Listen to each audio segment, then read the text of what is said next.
আজকে মমতা বন্দ্যোপাধ্যায়ের মুখ অতি সক্রিয়তা, উনি যে নির্বাচনে হারবেন, উনি যে ভারতীয়দের উপর বিশ্বাস করছেন না, উনি যে বাংলাদেশি মুসলিম অনুপ্রবেশকারী রোহিঙ্গাদের বাঁচাতে চাইছেন, পরিষ্কার হয়ে গেছে।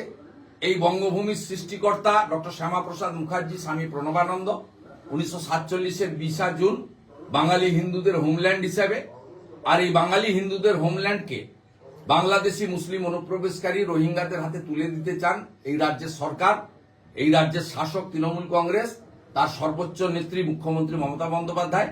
সেই কারণে তিনি এই সক্রিয়তা দেখিয়েছেন। অর্থাৎ যতই স্তাবক চ্যানেল বা স্তাবকরা চেষ্টা করুন না কেন, চ্যানেলদের একাংশ চেষ্টা করুন না কেন যে সিজ ফাইটার লড়ছে ইত্যাদি ইত্যাদি, সেই লড়াইটা ভারতীয়দের জন্য নয়, বাঙালি হিন্দুদের জন্য নয়। এই লড়াইটা সম্পূর্ণভাবে আগামী নির্বাচনে পুনরায় ক্ষমতায় ফিরে আসার জন্য লড়াই, এবং দ্বিতীয়ত অভারতীয়দের এবং ভুয়া মৃত ভোটারদেরকে ভোটার তালিকায় রেখে দেওয়ার লড়াই।